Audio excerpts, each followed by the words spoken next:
서울 신림동 대로변 안쪽 골목의 낡은 식당.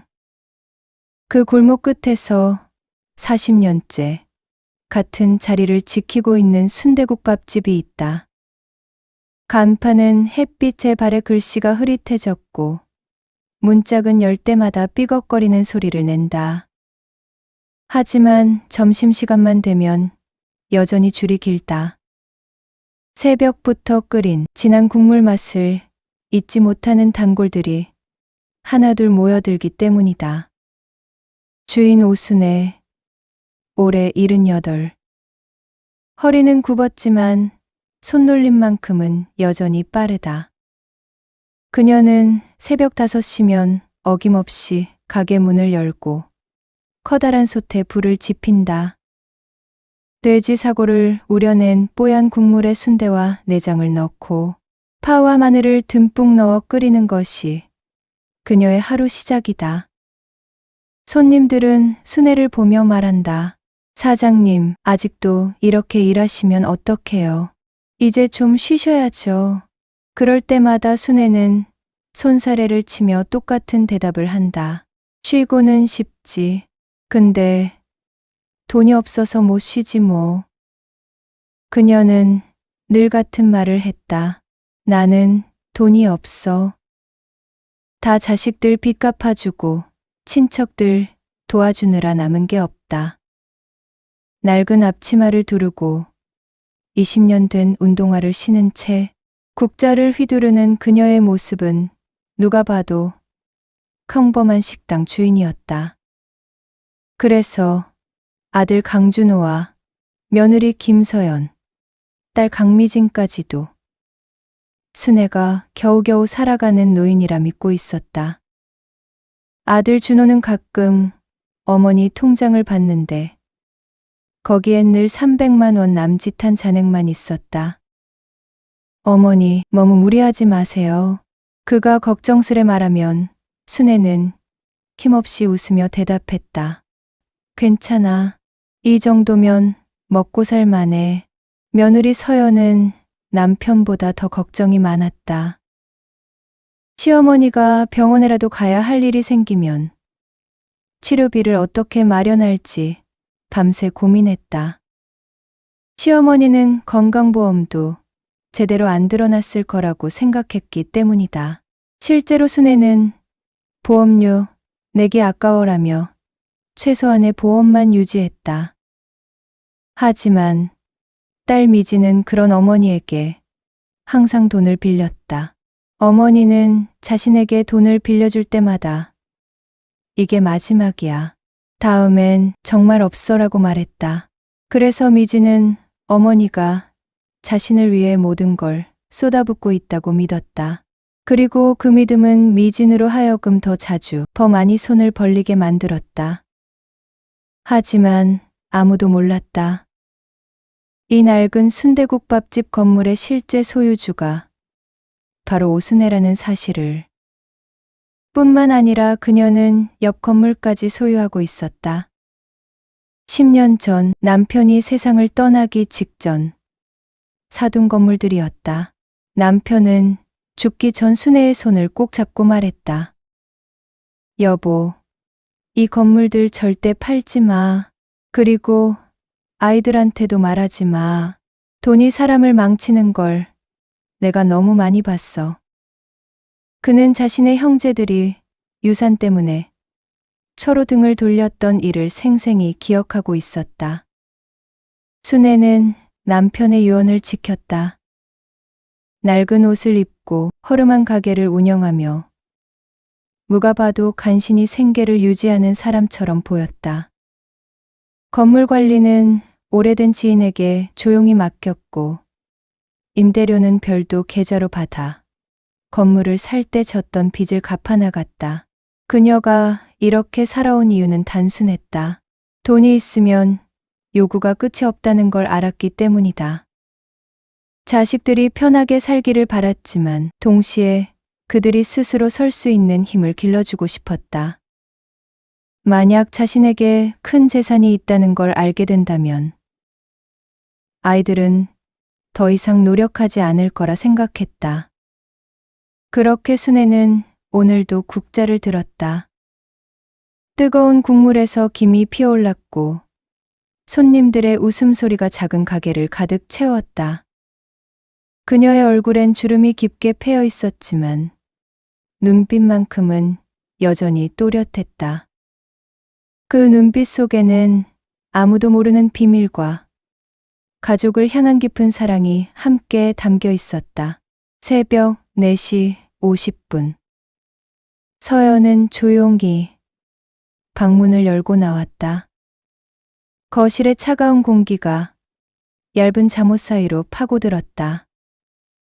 욕실 거울 앞에 선 그녀는 자신의 얼굴을 빤히 들여다보았다. 눈가의 주름, 푸석한 피부, 그리고 아무리 씻어도 지워지지 않는 듯한 돼지 비린내. 거울 속 여자는 그저 원조 할매 순대국집의 억척스러운 며느리일 뿐이었다. 젊은 시절 서연은 대학을 졸업하고 유치원에서 교사로 몇 년간 일했다. 가녀린 몸매의 하얀 피부, 고운 손으로 아이들을 쓰다듬었다. 유치원 아이들은 서연을 천사공주라고 불렀었다. 평범한 집안이었지만 부모님의 사랑을 듬뿍 받고 자란 외동딸 김서연. 거울 속 여자는 그때의 김서연이 아니었다. 주름지고 푸석한 피부의 순대국집 며느리일 뿐이었다. 짧은 한숨과 함께 그녀는 찬물을 얼굴에 끼얹었다. 20년 전 그녀의 선택이 떠올랐다. 유치원 교사로 일한 지 2년쯤 되었을 때 강준호를 만났다. 유치원에서 행사에 쓸 디자인이 필요했다. 유치원 원장님은 서연에게 준호를 소개했다. 준호는 원장 동생의 친구였다. 준호는 디자인 회사에서 근무하고 있었다. 친구의 부탁으로 유치원 현수막 등 행사에 필요한 디자인을 도와주기로 했다. 처음에 준호는 회사 일도 바빴기 때문에 귀찮은 일이라고 생각했다. 하지만 유치원에서 서연을 만난 날, 하얗고 가녀린 서연의 천사 같은 모습에 첫눈에 반했다. 서연 또한 그의 웃는 얼굴에 마음을 빼앗겼다. 그날부터 일을 핑계로 준호는 매일 유치원에 왔다. 만남이 계속되면서 자연스레 데이트 분위기가 되었다. 그렇게 두 사람은 자연스럽게 대화를 나누기 시작했다. 준호는 솔직하고 따뜻했다. 거짓이 없었고 허세도 부리지 않았다. 교제가 시작되고 석 달쯤 지났을 때 준호는 조심스럽게 말했다. 사실 우리 집이 순대국밥집이야. 작은 가게고 어머니가 40년째 운영하고 계셔. 나도 쉬는 날에는 어머니를 도와드려. 서연이 웃으며 말했다. 그래서 뭐 순대국밥 맛있잖아. 하지만 주변의 반응은 달랐다. 친구들은 노골적으로 말렸다. 서연아, 정신 차려. 왜 하필 순대국밥집 아들이야? 고생길 훤해 보이는데 네 스펙이면 훨씬 좋은 사람 만날 수 있어. 심지어 어머니는 격하게 반대했다. 네가 무슨 고생을 하겠다고 그러니? 서연은 흔들리지 않았다. 사람이 좋아요. 그리고 어머니가 참 따뜻하세요. 준호의 어머니 오순애를 처음 만났을 때 서연은 그녀의 손을 보았다. 거칠게 굳은 살이 박혀 있었지만 그 손으로 서연의 손을 잡으며 우리 아들 잘 부탁해요라고 말하던 목소리는 진심으로 따뜻했다. 결혼식은 소박했다. 서연의 부모는 끝까지 못마땅해 했지만 결국 딸의 선택을 존중했다. 신혼집은 순대국밥집 근처 조그만 빌라 전세였다. 서연의 친구들이 살던 아파트와는 너무나 달랐다. 하지만 서연은 개의치 않았다. 준호가 옆에 있으면 그것으로 충분했다. 그렇게 그녀는 집안의 반대를 무릅쓰고 강준호와 결혼했다. 그 후 20년 동안 서연은 힘든 시어머니를 도와야겠다는 생각으로 유치원을 그만두었다. 하루도 빠짐없이 순대국밥집에 나와 시어머니를 도왔다. 처음엔 설거지부터 시작했다. 아유, 네가 무슨 설거지를 한다고 그래? 라고 하는 오순애에게 서연은 저도 식구예요 라며 웃었다. 점차 그녀는 모든 일을 배웠다. 새벽 5시에 일어나 국을 끓이는 법, 순대를 쪄내는 타이밍, 손님 응대하는 요령까지. 유치원 교사였던 그녀는 이제 능숙한 식당 일꾼이 되어 있었다. 이른 새벽부터 밤늦게까지 항상 어머니를 도와야 했다. 시어머니 혼자 감당하기엔 손님이 너무 많았기 때문이다. 서연의 손은 점점 거칠어졌다. 예쁘게 관리하던 손톱은 짧게 깎였고 뜨거운 물에 자주 담그다 보니 피부도 트기 시작했다. 얼굴엔 주름이 생겼고 허리도 자주 아팠다. 친구들과의 모임도 점점 줄어들었다. 나 오늘 가게 일 있어서 못 가라는 말을 반복하다 보니 어느새 연락도 뜸해졌다. 그래도 서연은 참았다. 시어머니가 서연아, 고맙다라고 말할 때마다 그 한마디에 위안을 받았다. 준호도 그녀에게 늘 미안해했다. 당신 때문에 이렇게 고생시켜서 미안해. 서연은 그럴 때마다 괜찮아, 우리 가족이잖아 라고 대답했다. 하지만 마음 한편에는 지워지지 않는 불만이 쌓여갔다. 특히 시누이 미진이 나타날 때마다 그 불만은 커졌다. 미진은 늘 급한 일이 있다며 어머니에게 돈을 빌려갔다. 그것도 적지 않은 금액이었다. 100만 원, 200만 원, 심지어 한 번은 5천만 원을 빌려간 적도 있었다. 서연은 이해할 수 없었다. 시어머니는 늘 돈이 없다고 했다. 그런데 어떻게 그런 큰 돈을 빌려줄 수 있는 걸까?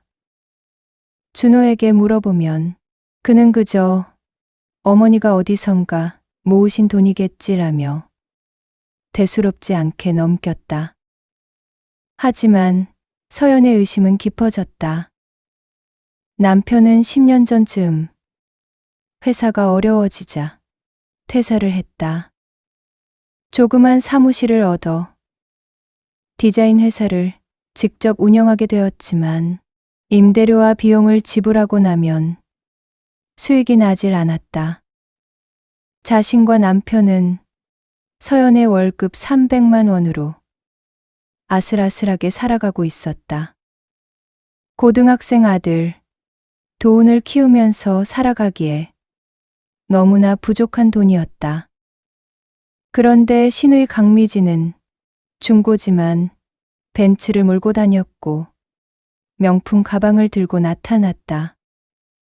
엄마가 도와줘서라며 당당하게 말하는 미진을 볼 때마다 서연의 가슴엔 뭔가 타는 듯한 감정이 밀려왔다. 불만은 점점 분노가 되었다. 20년 동안 자신이 쏟아부은 시간과 노력은 대체 무엇이었을까? 자신의 청춘을 가게에 묻으면서까지 헌신한 것이 결국 시누이를 위한 밑거름이었단 말인가? 서연은 밤마다 이런 생각에 잠을 이루지 못했다. 옆에서 골아떨어진 남편을 보며 그녀는 조용히 눈물을 흘렸다. 어느 화요일 아침이었다. 서연은 평소보다 1시간 일찍 식당에 나가기로 했다. 전날 밤 설거지를 다 끝내지 못했기 때문이었다. 시어머니가 내일 아침에 해도 되라고 했지만 서연은 그게 마음에 걸렸다. 새벽 5시 30분. 아직 어둠이 가시지 않은 골목길을 걸으며 서연은 하품을 참았다. 식당에 가까워지자 이상한 점을 발견했다. 평소엔 깜깜해야 할 가게에 불이 켜져 있었다. 어머니가 벌써 오셨나? 서연은 발걸음을 재촉했다. 시어머니가 혼자 무거운 재료를 나르다 다치면 어쩌나 하는 걱정이 들었다. 문을 열자 익숙하지 않은 목소리가 들렸다. 서연은 발을 멈췄다. 가게 안쪽 테이블 2개를 붙여놓은 곳에 중년 남자가 앉아 있었다. 말끔한 정장에 서류 가방을 옆에 둔 모습이 영락없는 회사원이었다. 그리고 그 맞은편에 시어머니 오순애가 앉아 있었다. 건물 외벽 보수는 이번 달 안에 끝내는 게 좋습니다. 균열이 생긴 부분을 그대로 두면 겨울에 더 악화될 수 있어요. 남자가 서류를 펼치며 말했다. 비용은 대략 2천만 원 정도 예상됩니다. 순애는 고개를 끄덕이며 대답했다. 알겠습니다. 비용은 제가 처리하죠. 다음 주까지 입금하면 되나요? 네. 그러시면 바로 착공하겠습니다. 그리고 3층 임대인이 계약 연장을 원한다고 하는데요. 보증금은 그대로 유지하고 월세만 10만 원 올려주세요. 서연의 발걸음이 완전히 멈췄다. 손에 들고 있던 가방 손잡이를 무의식 중에 세게 쥐었다. 심장이 빠르게 뛰기 시작했다. 건물 보수? 2천만 원. 3층 임대인? 머릿속이 복잡해졌다. 순애는 늘 돈이 없다고 했다.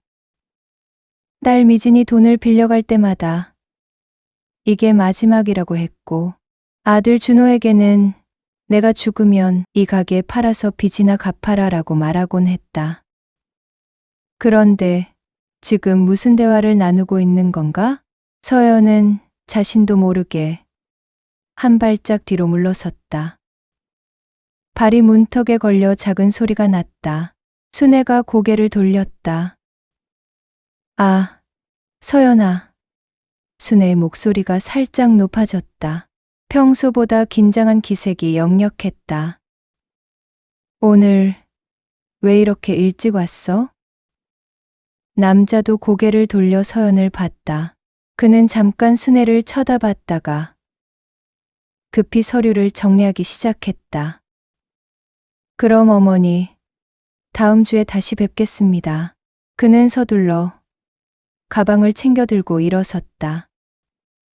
아, 네, 수고하세요. 순애도 자리에서 일어나 남자를 배웅했다. 문이 닫히고 식당 안에는 서연과 순애만 남았다. 잠시 침묵이 흘렀다. 서연은 무슨 말을 해야 할지 몰랐다. 순애는 서연의 눈을 피하며 앞치마를 매만졌다. 어머니. 서연이 조심스럽게 입을 열었다. 방금 그분은 누구세요? 순애는 잠깐 머뭇거리다 대답했다. 아, 저 사람. 건물 관리해주는 사람이야. 이 건물 말고 옆 건물도 오래돼서 관리가 필요하단다. 옆 건물이요? 서연의 목소리가 떨렸다. 옆 건물도 관리하세요? 순애는 급히 화제를 돌렸다. 아이고, 벌써 이 시간이네. 서연아, 오늘 장 보러 가야겠다. 돼지고기가 떨어져서 말이야. 그녀는 서둘러 냉장고를 열어 재료를 확인하는 척했다. 서연은 아무 말도 하지 못했다. 대신 조용히 앞치마를 두르고 설거지를 시작했다. 찬물에 손을 담그자 차가운 감촉이 느껴졌지만 머릿속은 뜨겁게 달아올랐다. 2천만 원을 그냥 처리한다고 3층 임대인, 옆 건물까지. 설거지를 하면서도 손은 자동으로 움직일 뿐 정신은 온통 아까 들었던 대화에 가 있었다. 20년 동안 함께 일하면서 한 번도 의심해 본 적 없었던 시어머니. 그런데 지금 모든 것이 의심스러웠다. 서연은 그날 하루 종일 멍한 상태로 일했다. 손님을 받으면서도 국을 끓이면서도 계속 그 장면이 머릿속에 떠올랐다. 시어머니는 평소와 다름없이 일했지만 서연과 눈을 잘 마주치지 않았다. 점심시간이 끝나고 오후 2시쯤 손님이 뜸해지자 순애가 말했다. 서연아, 오늘은 일찍 들어가도 돼. 피곤해 보이네. 괜찮아요, 어머니. 서연은 억지로 웃으며 대답했다. 하지만 마음은 전혀 괜찮지 않았다. 서연의 가슴에 작은 의심이 박혔다. 아니, 작은 게 아니었다. 그것은 바늘처럼 날카로워서 움직일 때마다 그녀의 마음을 찔렀다. 그날 밤, 서연은 남편 준호에게 물었다. 여보, 혹시 어머니가 건물을 가지고 계신 거 아니에요? 준호는 어이없다는 듯 웃었다. 무슨 소리야? 어머니가 무슨 돈으로 건물을 사? 이 가게도 월세인데. 가게가 월세예요? 서연은 깜짝 놀랐다. 응, 당연하지. 어머니가 그렇게 말씀하셨잖아. 서연은 더 이상 묻지 않았다. 하지만 그녀는 알고 있었다. 뭔가 잘못되었다는 것을, 뭔가 숨겨져 있다는 것을, 그리고 그 비밀이 자신의 20년을, 자신의 헌신을 완전히 다른 의미로 바꿔놓을 수도 있다는 것을. 강미진은 오빠 준호보다 4살 어렸다. 어릴 적부터 귀여움을 독차지하며 자랐다. 아버지가 살아계실 때는 우리 딸이라며 무엇이든 사주곤 했다. 미진은 그렇게 부족한 환경에서도 사랑을 듬뿍 받고 자라면서 자연스럽게 세상이 자신을 중심으로 돌아간다고 믿게 되었다. 대학을 졸업하고 미진은 보험 상담사가 되었다. 처음엔 실적도 괜찮았다. 말주변이 좋았고 사람들을 대하는 것도 능숙했다. 하지만 오래가지 않았다. 꾸준함이 부족했고 힘든 일은 쉽게 포기했다. 실적은 들쑥날쑥했다. 어떤 달은 300만 원을 벌었지만 어떤 달은 50만 원도 채 벌지 못했다. 30살에 미지는 결혼했다. 남편은 작은 IT 회사를 다니는 평범한 직장인이었다. 딸 하나를 낳고 처음 몇 년은 괜찮았다. 하지만 남편의 수입은 정체되었고 미진의 보험 실적은 계속 떨어졌다. 둘 사이의 다툼이 잦아졌다. 당신이 좀 더 벌어와야지. 이 돈으로 어떻게 살아? 미진이 소리치면 남편은 지친 목소리로 대답했다. 그럼 당신은 보험 실적이 왜 이 모양이야? 결국 결혼 7년 만에 둘은 이혼했다. 이혼 후 미진은 딸을 혼자 키우게 되었다. 양육비는 남편에게서 받았지만 턱없이 부족했다. 매달 70만 원. 그것으로는 딸의 학원비도 감당하기 어려웠다. 그래서 미지는 자연스럽게 어머니에게 손을 벌렸다. 처음엔 작은 금액이었다. 엄마, 학원비 좀. 오순에는 묻지도 따지지도 않고 50만 원을 건넸다. 다음 달엔 엄마, 이번 달 카드값이 밀렸어 라며 100만 원을 받았다. 그 다음 달엔 200만 원, 그 다음엔 300만 원. 미지는 점점 큰 금액을 요구했고 오순에는 언제나 내어주었다. 이게 마지막이야. 다음엔 정말 없어. 순애는 매번 같은 말을 했지만 미지는 그 말을 믿지 않았다. 아니, 믿을 필요가 없었다. 어머니는 언제나 돈을 마련해 주었으니까. 5년 전 어느 날 미지는 더 큰 금액을 요구했다. 엄마, 나 전세 옮겨야 하는데 1억만 빌려줘. 순애는 놀란 표정을 지었다. 1억?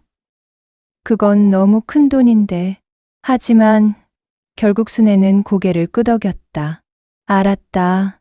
근데 이건 꼭 갚아야 한다. 미지는 당연하지라고 대답했지만 실제로 갚을 생각은 없었다. 어차피 가족인데 엄마 돈이 내 돈 아니겠느냐는 생각이었다. 그 돈으로 미지는 강남 근처에 괜찮은 전세로 이사했다. 딸 학군도 좋았고 자신의 체면도 지킬 수 있었다. 그런데 이상한 점이 있었다. 어머니는 늘 돈이 없다고 했다. 순대국밥집 수입으로 겨우 생활한다고 했다. 그런데 어떻게 1억이라는 큰 돈을 빌려줄 수 있었을까? 예지는 가끔 궁금했지만 깊이 생각하지 않았다. 어머니가 평생 모은 돈이거나 아니면 어디선가 빌려온 돈이겠지 싶었다. 미지는 정기적으로 순대국밥집을 찾았다. 물론 이를 도우러 온 것은 아니었다. 엄마, 나 왔어라며 들어서면 서연이 부엌에서 일하고 있었다. 미지는 인사를 건네고는 어머니 옆에 앉았다. 엄마, 요새 어때? 그냥 그렇지 뭐. 늙으니까 힘들어. 순애는 항상 같은 대답을 했다. 그러면 미지는 슬쩍 본론을 꺼냈다. 엄마, 나 이번 달 좀 어려워. 카드값이. 순애는 한숨을 쉬며 지갑을 열었다. 서연은 그 장면을 부엌에서 지켜봤다. 뜨거운 국을 끓이면서도 손님을 받으면서도 시어머니와 시누이의 대화가 귀에 들렸다. 매번 같은 패턴이었다. 미진이 오면 돈이 오갔다. 서연이 가장 견디기 힘들었던 건 미진의 생활 수준이었다. 미진은 중고지만 벤츠를 몰고 다녔다. 명품 핸드백을 들었고 옷도 늘 새 것을 입었다. 딸은 강남의 유명한 영어 학원에 다녔고 피아노 개인 레슨까지 받았다. 반면 서연과 준호는 10년 된 경차를 탔다. 서연의 핸드백은 5년 전 생일 선물로 받은 것이 전부였고 옷은 매번 세일 기간에만 샀다. 그 돈이 어디서 나오는지 서연은 늘 의문이었다. 자신과 남편은 서연의 월급 300만 원으로 아슬아슬하게 살아갔는데 미지는 보험 실적이 형편없다면서도 여유로운 생활을 했다. 엄마가 도와줘서라는 미진의 말이 늘 서연의 귓가에 맴돌았다. 어느 날 서연은 참지 못하고 남편에게 물었다. 여보, 시누이가 어머니한테 받는 돈이 너무 많은 것 같지 않아? 준호는 난처한 표정을 지었다. 그래도 동생인데 뭐. 어머니가 알아서 하시겠지. 우리는요? 서연의 목소리가 떨렸다. 우리는 20년 동안 가게 일 도우면서 월급이 왜 아무것도 없는데 신우이는 거의 매달 돈을 받아가잖아요. 준호는 아무 말도 하지 못했다. 그저 미안해라는 말만 반복했다. 서연은 더 이상 참을 수 없었다. 20년 동안 쏟아부은 자신의 헌신은 대체 무엇인가? 자신은 낡은 운동화를 신고 설거지를 하는데 신우이는 벤츠를 몰고 다닌다. 이게 과연 공평한 일인가? 그날 밤 서연은 베개를 안고 조용히 울었다. 서러움과 억울함, 그리고 배신감이 뒤섞인 눈물이었다. 옆에서 자는 남편을 깨우고 싶었지만 그럴 수 없었다. 그도 어쩔 수 없다는 걸 알았으니까. 하지만 이 감정을, 이 분노를 어디에 쏟아야 할지 서연은 알 수 없었다. 4월 17일, 서연의 47번째 생일이었다. 평소라면 특별한 일도 없이 지나갈 날이었다. 남편 준호는 아침 일찍 생일 축하해라며 볼에 키스를 했다. 저녁에 뭐 먹고 싶어? 서연은 아무거나라고 대답했다. 사실 먹고 싶은 것도 하고 싶은 것도 없었다. 아침 6시 서연은 평소처럼 순대국밥집으로 향했다. 생일이든 아니든 가게는 쉬지 않았다. 손님들은 그녀의 생일을 알 리 없었고 국물은 매일 같은 시간에 끓여야 했다. 서연은 앞치마를 두르고 냉장고에서 재료를 꺼냈다. 순애는 서연을 보며 미안한 표정을 지었다. 서연아, 생일인데 미안하다. 저녁엔 일찍 들어가. 괜찮아요, 어머니. 서연은 웃으며 대답했지만 속으로는 아무것도 느껴지지 않았다. 20년 동안 자신의 생일은 늘 이런 식이었다. 오전 10시쯤 식당 문이 열리며 위진이 들어왔다. 평소보다 일찍 나타난 것이 의외였다. 엄마, 있어?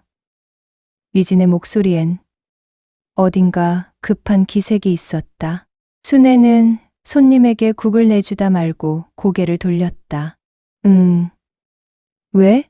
나 잠깐 얘기 좀 할게. 미지는 어머니를 구석 테이블로 이끌었다. 서연은 그 모습을 보며 불길한 예감이 들었다. 또 돈 이야기겠거니 싶었다.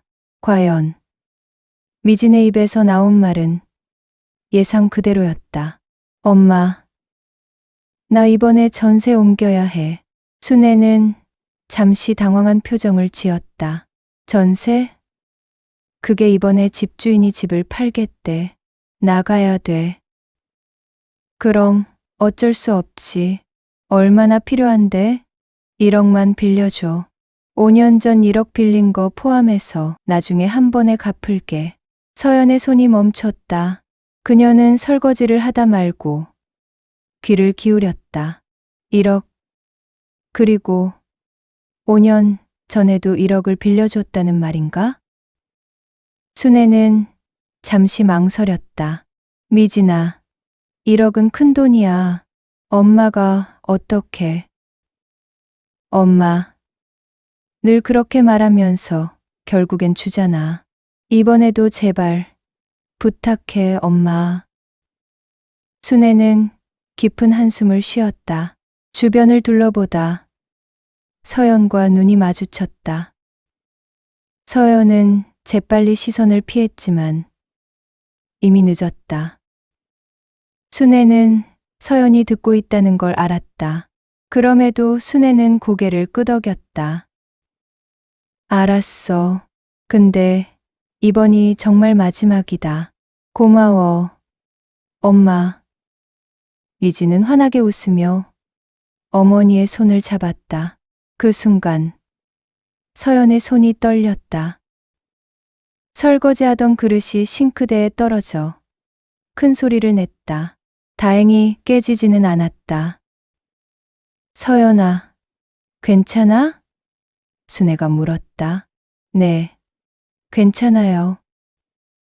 서연은 억지로 대답했지만 전혀 괜찮지 않았다. 20년 동안 함께 일하며 자신에게는 늘 조금만 참자라고 하던 시어머니가 딸에게는 이렇게 쉽게 1억을 내주는 모습. 서연의 머릿속이 하얘졌다. 미지는 이를 도울 생각도 없이 금방 떠났다. 엄마, 그럼 다음 주까지 계좌로 넣어줘.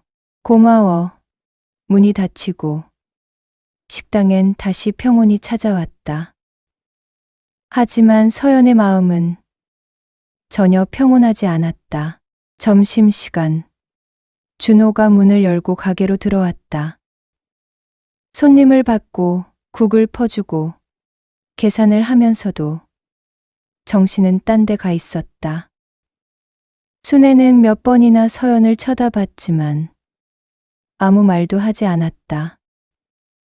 오후 2시 손님이 뜸해지자 준호가 말했다. 엄마, 서연이 생일인데 우리 일찍 들어가도 돼요? 순애는 고개를 끄덕였다. 그래. 가서 좋은 시간 보내. 준호는 서연의 손을 잡았다. 자, 가자. 맛있는 거 먹으러 가자. 하지만 서연은 움직이지 않았다. 여보, 나 혼자 좀 있고 싶어. 뭐? 준호는 깜짝 놀랐다. 생일인데 혼자 있다니 무슨 소리야? 그냥 좀 생각할 게 있어. 그날 저녁 서연은 집에 돌아와 아무 말 없이 작은 여행 가방을 쌌다. 옷 몇 벌, 세면 도구, 그리고 지갑. 준호는 당황해서 물었다. 어디 가려고? 잠깐 다녀올게. 어디를? 갑자기 무슨 일이야? 서연은 대답하지 않았다. 남편의 얼굴을 보면 마음이 약해질 것 같았다. 미안해. 며칠만 있다 올게. 그녀는 가방을 들고 현관문을 열었다. 서연아. 준호가 소리쳤지만 서연은 돌아보지 않았다. 계단을 내려가며 그녀는 눈물을 참았다. 울면 안 됐다. 울면 돌아갈 것 같았다. 밤 8시 서연은 서울역에 도착했다. 전광판을 보며 그녀는 고민했다. 어디로 가야 할까? 부산, 강릉, 속초. 결국 그녀는 강릉행 기차표를 샀다. 바다가 보고 싶었다. 기차 안에서 서연은 창밖을 바라봤다. 어둠 속을 달리는 기차처럼 자신의 인생도 어둠 속을 달리고 있는 것 같았다. 스마트폰엔 남편의 전화가 계속 왔지만 받지 않았다. 문자도 여러 통 왔다. 어디야? 걱정된다. 제발 전화 좀 받아. 무슨 일인지 말해줘. 내가 잘못했어? 마지막 문자를 보며 서연은 쓴웃음을 지었다. 잘못한 건 남편이 아니었다. 그저 이 상황이, 이 불공평함이 견딜 수 없을 뿐이었다. 강릉에 도착한 건 밤 11시였다. 서연은 역 근처 작은 모텔에 짐을 풀었다. 침대에 누워 천장을 바라보며 그녀는 생각했다. 나는 왜 이렇게 살아왔을까? 20년 동안 뭘 위해 참았을까? 대답은 나오지 않았다. 다만 한 가지는 확실했다. 더 이상 예전처럼 살 수는 없다는 것. 뭔가 바뀌어야 한다는 것. 그리고 그 변화는 자신이 만들어야 한다는 것. 서연은 스마트폰을 꺼냈다. 남편에게 짧은 문자를 보냈다. 미안해. 나 괜찮아. 며칠만 혼자 있을게. 걱정하지 마.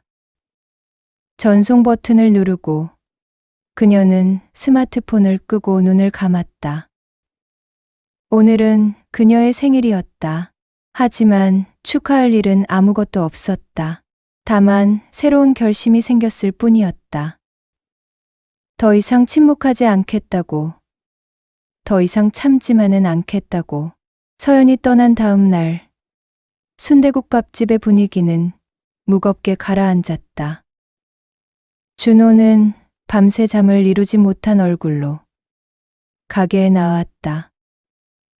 어머니, 서연이 집을 나갔어요. 순애는 국을 끓이다 말고 고개를 들었다.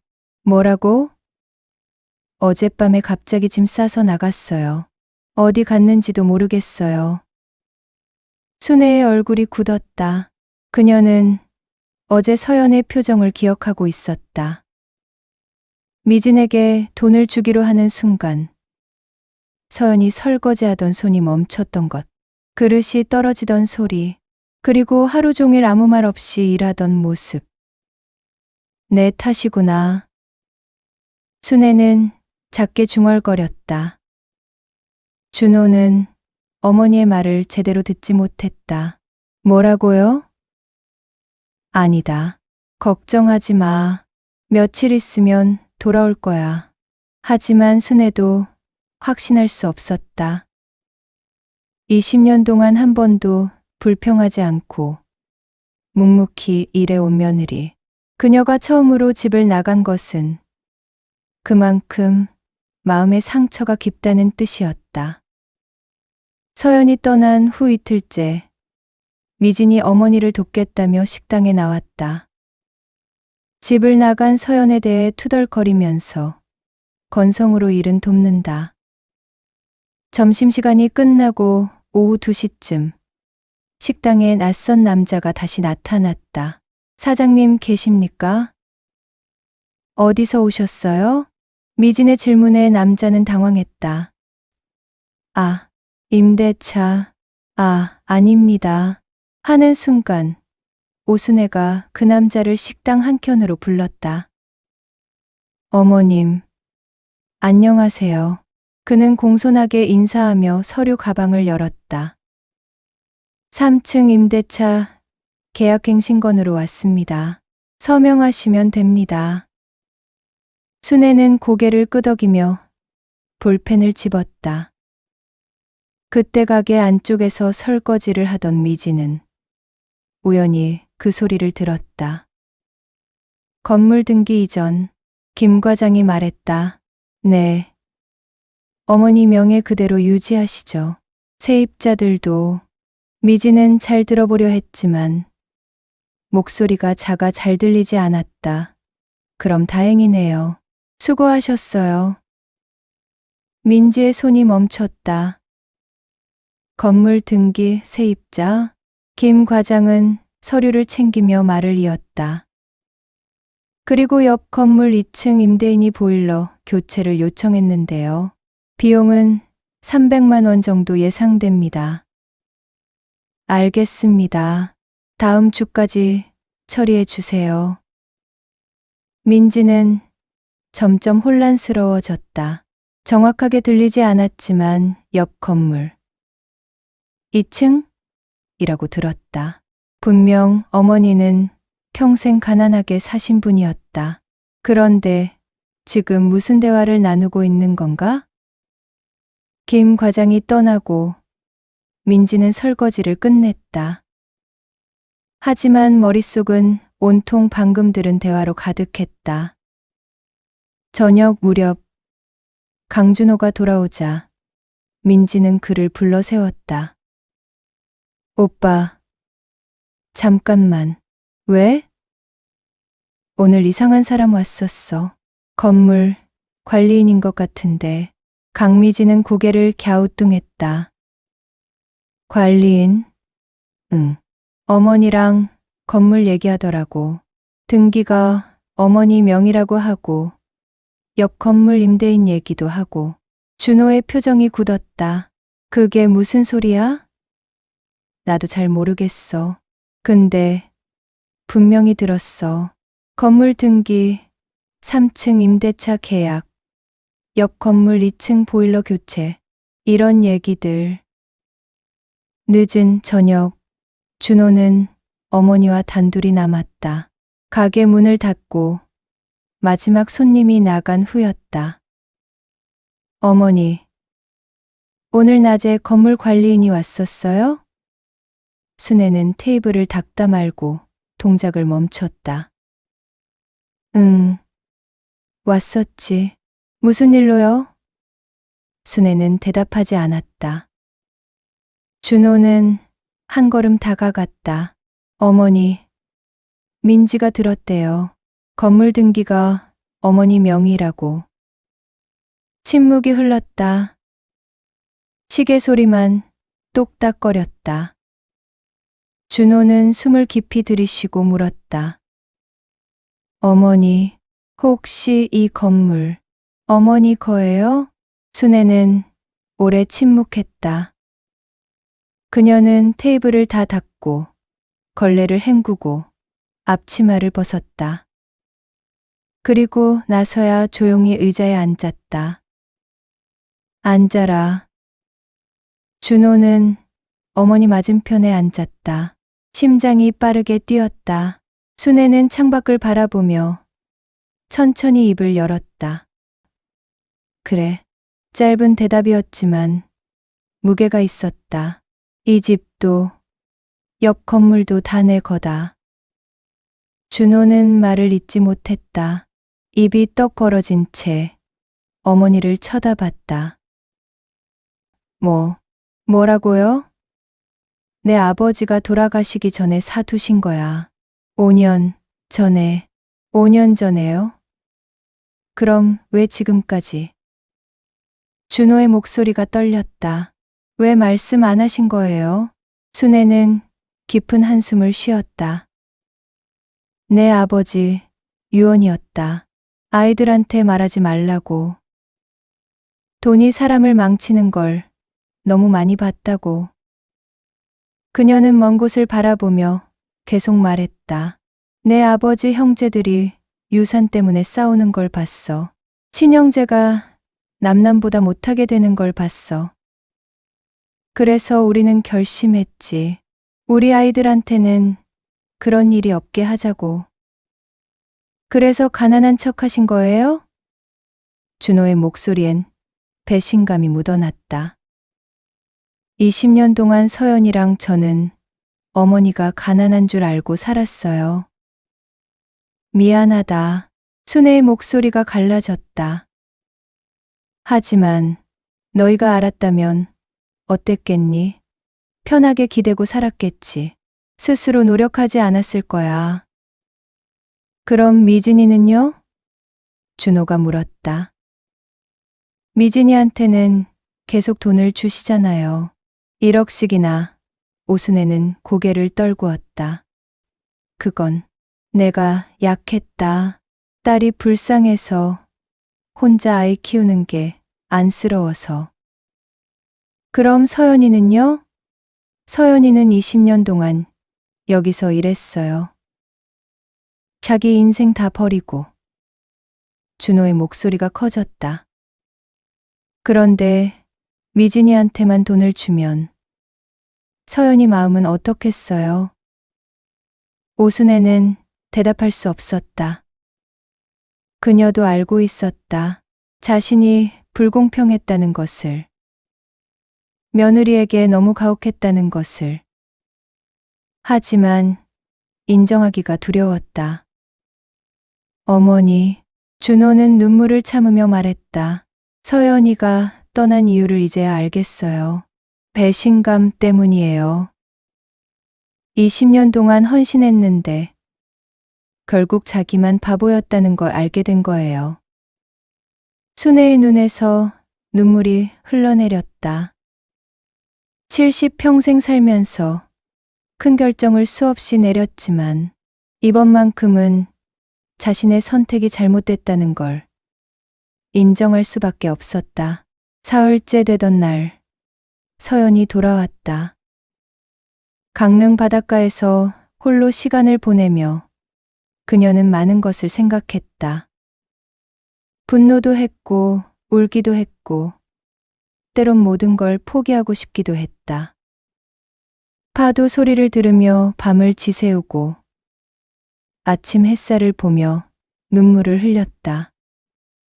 결국 그녀는 식당 일을 그만두고 다른 일을 하겠다고 결심했다. 대학 시절 절친했던 친구에게 전화를 걸었다. 친구는 인터넷에서 쇼핑몰을 운영하고 있었다. 서연의 이야기를 듣고 안타까워하며 쇼핑몰에서 함께 일할 것을 제안했다. 기차 안에서 서연은 창밖을 바라보며 다짐했다. 더 이상 침묵하지 않겠다고, 더 이상 참기만 하지 않겠다고, 이제부터 식당에서 벗어나 새로운 삶을 살겠다고. 그녀는 지쳐 있었지만 동시에 결심한 얼굴이었다. 오후 2시 순대국밥집 문을 열었을 때 순애는 국을 끓이고 있었다. 평소와 똑같은 모습이었지만 뭔가 달랐다. 서연의 발소리를 듣고 고개를 돌린 순애의 얼굴은 며칠 사이 더 늙어 보였다. 눈가가 퀭하고 입술은 바짝 말라 있었다. 서연아, 순애의 목소리가 떨렸다. 그녀는 국자를 내려놓고 며느리를 바라봤다. 무슨 말을 해야 할지, 어떻게 시작해야 할지 알 수 없었다. 서연은 가방을 내려놓고 조용히 앞치마를 집어들었다. 설거지가 밀렸네요. 그녀의 목소리는 평온했지만 그 평온함 속에는 단단한 결기가 담겨 있었다. 예전처럼 순순히 받아들이는 며느리가 아니었다. 순애는 며느리의 뒷모습을 바라보며 입술을 깨물었다. 서연은 싱크대 앞에 서서 묵묵히 설거지를 시작했다. 찬물에 손을 담그며 그녀는 자신이 돌아온 이유를 다시 한번 되새겼다. 도망치지 않기로 했다. 맞서기로 했다. 저녁 무렵 손님들이 모두 떠나고 가게 문을 닫았다. 강준호도 자리를 지켰다.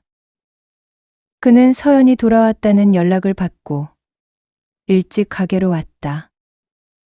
세 사람은 한동안 아무 말 없이 테이블을 닦고 바닥을 쓸고 냉장고를 정리했다. 서연은 마지막 테이블을 닦으며 조용히 말했다. 어머니, 저는 이제 식당 일은 그만두겠어요. 다른 사람을 구할 때까지는 도와드릴게요. 친구가 운영하는 회사에서 일하기로 얘기가 되었어요. 그녀는 고개를 들어 시어머니를 똑바로 쳐다봤다. 오순애는 그 눈빛을 피할 수 없었다. 오순애는 의자에 앉으며 깊은 한숨을 쉬었다. 그래, 내가 원한다면 그렇게 하려무나. 그런데 너희에게 할 말이 있다. 오순애는 이제 모든 것을 털어놓기로 결심했다. 아들은 이미 진실을 알고 있었다. 순애는 테이블에 손을 올리며 천천히 이야기를 시작했다.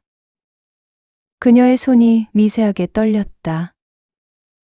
남편이 세상을 떠나기 전 두 채의 건물을 사두었던 일을, 그리고 남편이 순애에게 남긴 유언의 내용을 설명했다. 자식들에게 당분간 알리지 말라고, 돈이 사람을 망치는 걸 너무 많이 봤다고. 그리고 순애는 그 유언을 지켰다. 내가 돈이 없는 척한 건 너희를 시험해서가 아니다. 순애의 목소리가 갈라졌다. 가족이 돈 때문에 무너지는 걸 너무 많이 봤다. 그게 두려웠어. 순애는 젊은 시절 이야기를 꺼냈다. 남편의 형제들이 부모님 유산 때문에 법정까지 간 일. 친형제가 서로 고소하고 명절에도 얼굴 붉히며 싸우던 모습. 결국 연을 끊고 평생 남남으로 살게 된 일. 제사조차 따로 지내게 된 비극. 그게 너무 무서웠다. 우리 아이들은 그렇게 되지 말았으면 했어. 순애는 눈물을 닦았다. 그래서 일부러 가난한 사람으로 살았다. 돈이 있으면 요구가 끝이 없거든. 그리고 스스로 노력하지 않게 돼. 서연의 눈에서 눈물이 흘렀다. 분노의 눈물이 아니었다. 서러움의 눈물이었다. 오해와 진실이 뒤섞인 복잡한 감정의 눈물이었다.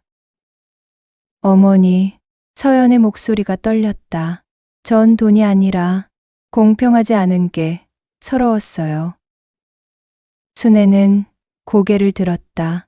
서연은 눈물을 닦으며 계속 말했다. 시누이는 올 때마다 돈을 받아갔어요. 몇백, 몇천씩, 심지어 억 단위까지. 그런데 저는 20년 동안 월급, 유엔 한 푼도 받지 못했어요. 그건 순애가 변명하려 했지만 서연은 손을 들어 막았다. 돈을 달라는 게 아니에요. 서연의 목소리에 힘이 실렸다. 저는 그냥 인정받고 싶었어요. 제가 이 집의 일원이라는 걸, 제 노력이 가치 있다는 걸 말이에요. 서연은 20년 동안 삼켰던 말들을 쏟아냈다. 새벽마다 일어나 국을 끓이던 날들, 손님들에게 늘 웃으며 대하던 시간들, 허리가 아파도 손이 터져도 참았던 순간들, 친구들과의 약속을 취소하고 가게로 달려왔던 무수한 날들. 그런데 어머니는 시누이에게만 주셨어요. 마치 저는 당연히 여기 있어야 하는 사람, 당연히 일해야 하는 사람처럼요. 서연의 목소리가 떨렸다. 저도 사람이에요. 저도 힘들고 인정받고 싶어요. 강준호가 아내의 손을 잡았다. 그의 눈에도 눈물이 고였다. 엄마, 서연이는 괜찮은 게 아니었어요. 그냥 참았던 거예요. 20년 동안요. 순애는 며느리의 손을 꼭 잡았다. 거칠게 굳은 살이 박힌 두 사람의 손이 포개졌다. 똑같이 일하며 닳아버린 같은 모양의 손이었다. 내가 제일 미안한 건 너다. 순애의 목소리가 떨렸다. 너는 한 번도 불평하지 않았어. 그래서 나는 네가 괜찮은 줄 알았어. 아니, 괜찮다고 믿고 싶었어. 그게 편했으니까. 오순애는 고개를 떨구었다. 미진이는 자꾸 힘들다고 했어. 돈이 없다고, 도와달라고. 그래서 나는 약해졌어. 딸이 불쌍해서 혼자 아이 키우는 게 안쓰러워서 계속 줬어. 그런데 너는 달랐어. 너는 묵묵히 일했어. 한 번도 손 벌리지 않았어. 그래서 나는 너를 당연하게 여겼어. 순애의 눈물이 떨어졌다. 그게 내가 저지른 가장 큰 실수였어. 78평생 누구에게도 쉽게 고개 숙이지 않았던 순애였다. 하지만 지금 그녀는 며느리 앞에서 진심으로 사과했다. 미안하다. 정말 미안하다. 서연은 눈물을 닦으며 말했다. 어머니, 이제라도 바로잡으면 돼요. 그녀의 목소리엔 단호함이 담겨 있었다. 하지만 전 더 이상 예전처럼은 못 살아요. 당연하게 여겨지는 사람으로는요. 순애는 고개를 끄덕였다. 알겠다. 내가 바꿀게. 다시는 너를 당연하게 여기지 않을게. 그날 밤, 세 사람은 오래도록 이야기를 나눴다. 쌓였던 오해를, 숨겨졌던 진실을, 그리고 서로에게 했던 상처를 하나씩 꺼냈다. 쉽지 않은 대화였지만 반드시 필요한 시간이었다. 상처는 드러내야 아물 수 있으니까. 며칠 후 가족회의가 열렸다. 오순애가 직접 미진을 불렀다. 토요일 저녁에 가게로 와라. 중요한 얘기가 있다. 미진은 무슨 일인지 몰랐지만 어머니의 목소리가 평소와 달라서 거절할 수 없었다. 혹시 유산 정리를 하시려나 하는 기대감이 들었다. 토요일 저녁 6시 가게 문을 닫고 네 사람이 둘러앉았다. 오순애, 준호, 서연, 그리고 미진. 테이블 위에는 서류 봉투 하나가 놓여 있었다. 미진은 그것을 보며 기대에 찬 눈빛을 보냈다. 순애는 차를 따르며 조용히 말문을 열었다. 오늘 너희에게 할 말이 있다. 그녀는 서류 봉투를 열어 건물 등기부등본을 꺼냈다. 이 건물과 옆 건물 모두 내 이름으로 되어 있다. 미진의 눈이 커졌다. 엄마, 그게 무슨 소리야? 순애는 차분하게 대답했다. 네 아버지가 돌아가시기 전에 사두신 거다. 미진은 믿을 수 없다는 표정이었다. 그럼 엄마가 돈 없다고 한 건 다 거짓말이었어? 순애는 고개를 저었다. 거짓말은 아니다. 그동안 건물을 살 때 진 빚을 갚느라 나는 실제로 가난하게 살았어. 이제 거의 정리가 되어가는 중이고 빚을 다 갚고 나면 너희에게 털어놓으려 했다. 그동안 다만 자산이 있다는 걸 숨겼을 뿐이지. 순애는 미진을 똑바로 쳐다봤다. 그리고 그 때문에 네 올케가 큰 상처를 받았어. 미진은 서연을 쳐다봤다. 서연은 아무 말 없이 차를 마시고 있었다. 미진은 뭔가 불길한 예감이 들었다. 이제부터는 규칙을 정하려고 한다. 순애가 말했다. 첫 번째, 더 이상 무조건적인 금전 지원은 없다. 필요한 돈이 있으면 가족 회의를 열어 함께 논의한다. 정당한 이유가 있으면 돕지만 그냥 주는 일은 없다. 미진의 얼굴이 굳었다. 엄마, 그게 무슨 소리야? 나 혼자 애 키우는 거 알잖아. 순애의 목소리는 단호했다. 안다. 그래서 지금까지 많이 도와줬다. 하지만 이제는 네가 스스로 설 때가 됐어. 너도 이제 45이야. 두 번째, 서연이 식당 일을 계속 도와준다면 정식으로 급여를 지급한다. 월 500만 원. 그동안 적은 월급으로 일해왔던 것도 이제는 정당한 대가를 받아야 한다. 서연은 깜짝 놀라 고개를 들었다. 어머니, 그건 당연한 거다. 오순애는 며느리를 보며 말했다. 네가 여기서 쏟은 시간과 노력은 돈으로 환산할 수 없어. 하지만 최소한 이 정도는 받아야 해. 세 번째, 건물 임대 수입의 일부는 가족 공동 기금으로 적립한다. 나중에 누군가 정말 어려움에 처하면 그 돈으로 돕는다. 하지만 개인적인 사치나 불필요한 지출을 위해서는 사용하지 않는다. 네 번째, 매달 한 번씩 가족 회의를 연다. 서로의 상황을 공유하고 문제가 있으면 함께 해결책을 찾는다. 혼자 끙끙 앓거나 뒤에서 돈을 빌려가는 일은 더 이상 없다. 순애는 서류를 모두 펼쳐놓고 말했다. 그리고 이 건물들은 나중에 준호와 미진이 나눠 가진다. 하지만 서연이에게도 20년 동안의 헌신에 대한 보상을 할 거다. 미진은 입술을 깨물었다. 순애는 계속 말했다. 서연이는 이 집안을 20년 동안 지켜왔어. 며느리라는 이유로 당연하게 여겨서는 안 돼. 미진은 잠시 침묵했다.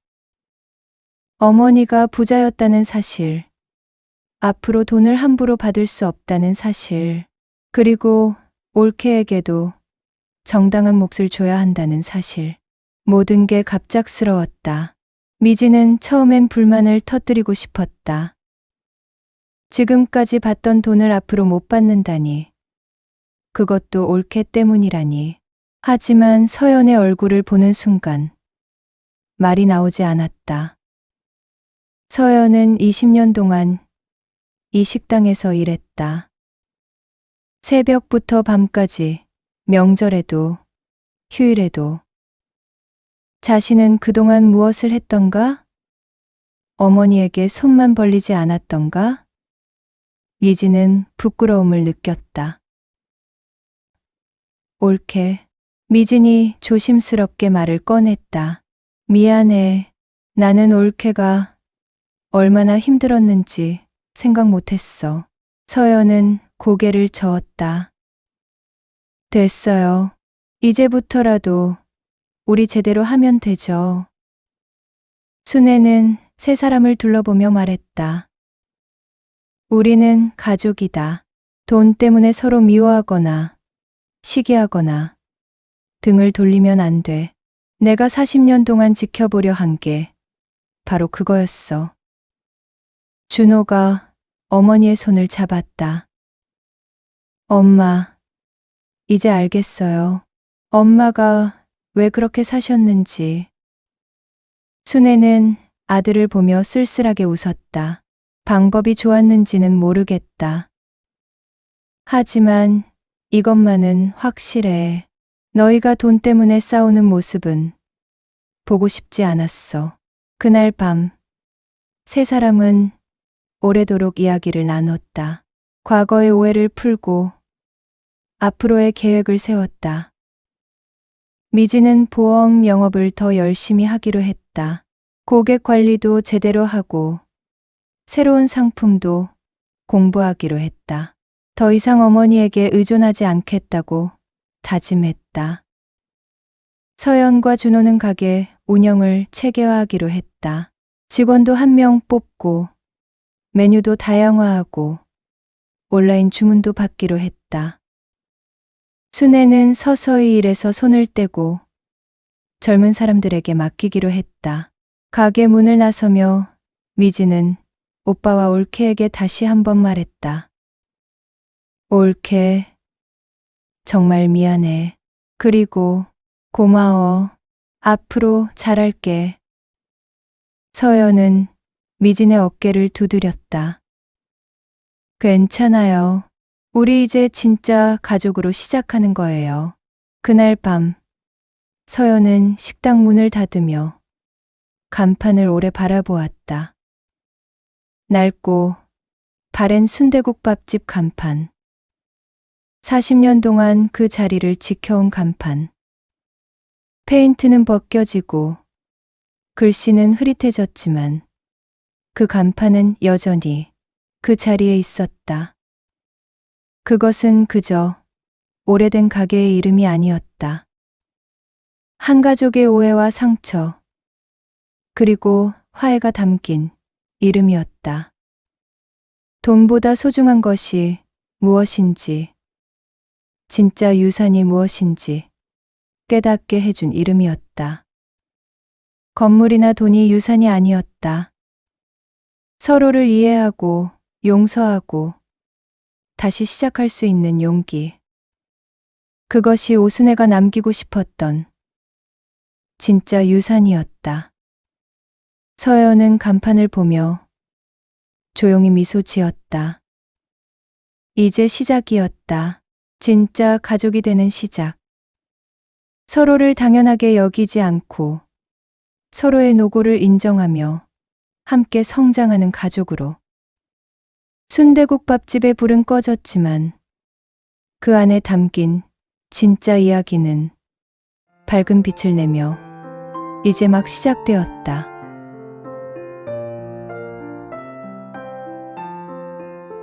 이상으로 마음이 따뜻해지는 이야기였습니다. 하트 빵빵, 구독과 좋아요 눌러주세요. 더욱 따뜻하고 감동적인 사랑 이야기로 보답해드리겠습니다.